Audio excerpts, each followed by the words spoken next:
This is stuff you like, and I do like The Greatest Showman. It's just that I'm basically a year behind everyone else. I mean, I'm only just up to date on the latest series of Doctor Who. This happens to me a lot, it's fine. Welcome to the show. Apparently, the real P.T. Barnum was distinctly dodgier than Hugh Jackman's lovable rogue, but I always assume these based on a true story things are basically just, well, that thing did happen.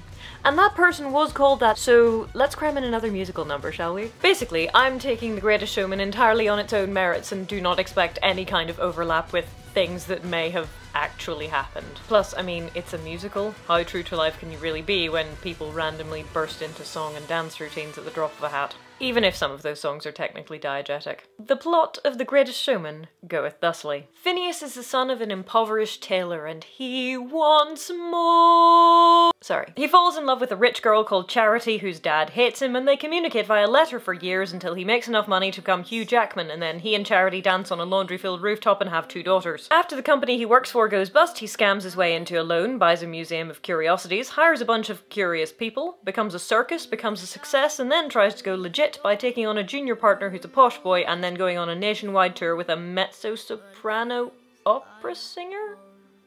Never mind. She's in love with him and then quits after she pours her heart out to him and he's like, nah. The circus catches fire, the bank take his house, his wife is very angry because kissing opera singers in public, among other things. And oh dear, what's really important in your life? Big realization number. The junior partner becomes an equal partner because he still has money. Posh boy then takes over being ringmaster and finally gets it together with the trapeze lady, and P.T. Barnum watches his daughters at the ballet with his wife, and from now on these eyes will not be blinded by the lights. The end. I mean, I know I barely mentioned the secondary love subplot between the posh boy and the trapeze artist, but we're getting there, my friends. Oh, we're getting there. The Greatest Showman is a mostly really fun movie, and an insanely catchy soundtrack, but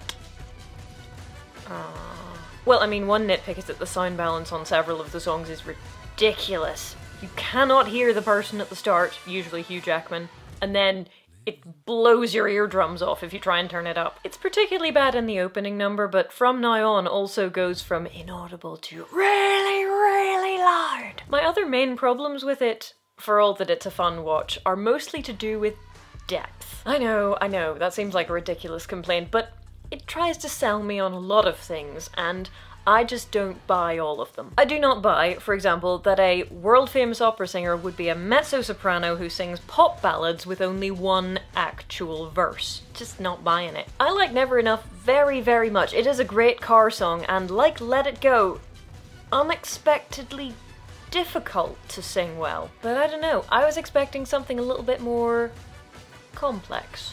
And higher pitched, to be fair, but mostly more complex. But in musical terms, largely because it's a mezzo-belting kind of song, I do not buy for a single solitary second that P.T. Barnum is gonna run off with her gingerness and leave his blonde Disney soprano wife and kids behind. I don't. There's no tension there. I just don't buy it. In the opposite direction, I also love Rewrite the Stars very much. It is also a great car song.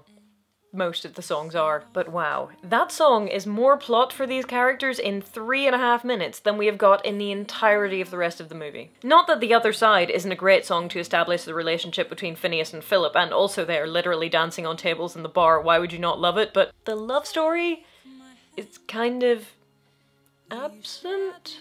You know I want you.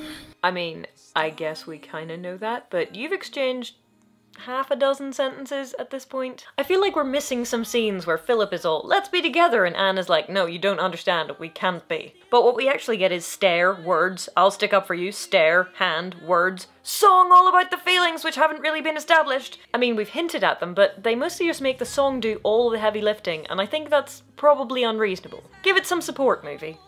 Give it some support. The rest of the characters also feel flimsy, like nobody really bothered to write actual characters for them. They're just used to be laughed at, now people love me, and also I sing, I guess. This Is Me is sung by Letty, whose name I only know because it was on the subtitles, and it's about how she's proud to be herself and screw what other people think, and that totally works. Though, she's obviously shaved her underarms and not her face. This is the sort of nitpick that makes other people go, Jill, you're just being ridiculous now. But if she could afford razors before, why didn't she just shave her face? Like all the men in the movie have done it. But instead, she becomes famous as the bearded lady and then she shaves her underarms. Which I get, because you don't want to shave your beard if you're a famous bearded lady, but still, if she was ashamed of it before, there were, like, solutions. No? Me? I'm probably overthinking this. The Greatest Showman is a big visual spectacle and the songs are ridiculously catchy and I love most of them to bits. But as a movie, I feel like I don't really empathize with most of the characters because there isn't a lot there to empathize with. I don't really know them and I would have liked to. It's the greatest show, but ultimately it's only a show. Because who are these people and why do I care? It's because their songs work so hard for them. That's why I care. That's why I love it. Dang it, I knew there was something. Oh well. Like I said, I like The Greatest Showman. It's not deep, it tries to be more than it is, but I like it. Anyway, that's about it for this week. Thank you for watching. Thank you to my patrons, as always, for putting up with me. If you'd like to see more, hit the subscribe button and also the bell. And I hope to see you next time.